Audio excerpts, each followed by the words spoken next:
En el popular cuento de Blancanieves y los siete enanitos, se refiere que la madrastra de Blancanieves tenía un espejo mágico que le hablaba y el espejo siempre decía la verdad. En cierta ocasión de tantas, la madrastra preguntó: «Dime, espejo mágico, ¿quién es la mujer más bella del mundo?». A lo que el espejo respondió: «Señora, es la niña que se llama Blancanieves». La madrastra, llena de ira y de celos, rompió el espejo.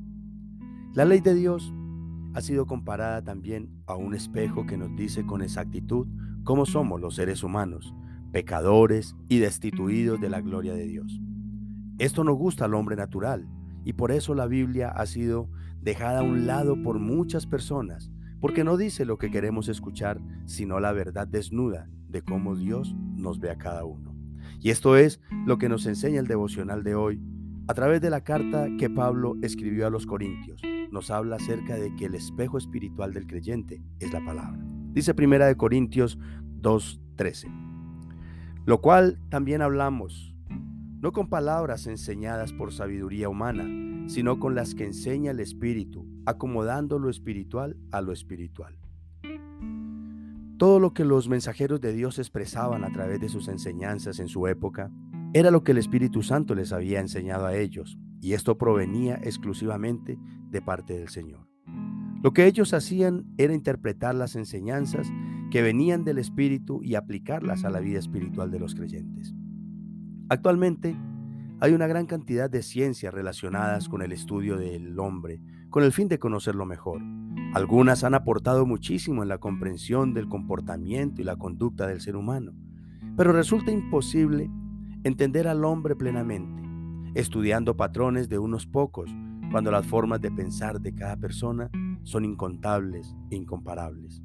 Mientras que la revelación que Dios da al creyente a través del Espíritu Santo y por medio de la palabra acerca del hombre y de Dios mismo es fascinantemente sencilla y profunda. Veamos algunos ejemplos del contraste entre la ciencia, la filosofía humana y la palabra de Dios. La ciencia le dice al adúltero, por ejemplo: no es culpa tuya. Eso tú lo heredaste de tus padres cuando estabas pequeño y veías cómo tu papá le era infiel a tu mamá. Pero la Biblia dice algo diferente. Santiago 1:14 dice: sino que cada uno es tentado cuando de su propia concupiscencia es atraído y seducido. La ciencia y la filosofía humana le dicen al asesino, al violador, al drogadicto: tú no tienes la culpa, sino la violencia en la que te criaste. Tú eres violador porque tal vez en pequeño fuiste abusado sexualmente. Tú eres drogadicto porque en tu casa te desprecian y buscas cómo llenar tus vacíos.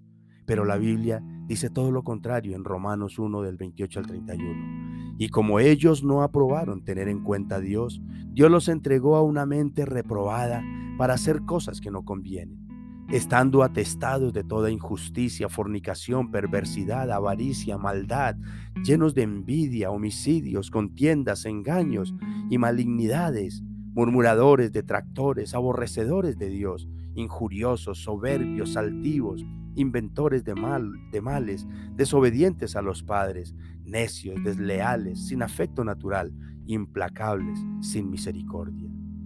Esto es lo que revela el Espíritu Santo, hermanos, la verdad, grandes verdades de ti y de Dios. De manera, mis amados hermanos, que el hombre espiritual no le busca el sentido a su vida en las tantas ciencias y filosofías del mundo, sino en lo que el Espíritu le muestra por medio de la Escritura. Permitamos que sea el Espíritu Santo quien nos enseñe. Dejémonos educar por Él, especialmente cuando debemos llevar a otros esa palabra que no pueden entender. Pero para esto, mis amados, hay que dejar de ser personas carnales, que solo viven para alimentar su naturaleza caída. Es necesario que aprendamos a aceptar la palabra de Dios tal como es. Lo espiritual, sometámoslo a lo espiritual. En estos días conocí un caso de adulterio donde el adúltero le dijo a su esposa que la culpa era del pastor porque no le había hecho un buen acompañamiento. Es como decir que Judas le falló a Jesús e hizo lo que hizo porque Jesús lo puso como tesorero. No, hermanos, la explicación es que eran hombres naturales que no habían nacido de nuevo.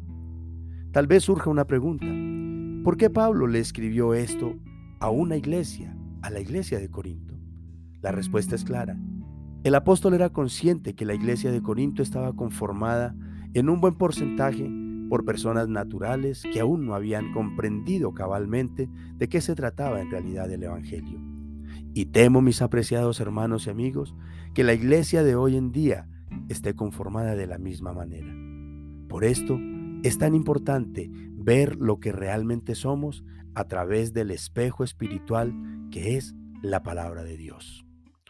Te ha hablado el pastor William Zúñiga de la Iglesia Renaciendo en Cristo y estoy pidiendo y espero que si estos devocionales están siendo de bendición para tu vida, por favor los compartas y te suscribas también a nuestro canal de YouTube, donde podrás encontrar gran parte de los que ya hemos subido. Dios te bendiga, te espero mañana.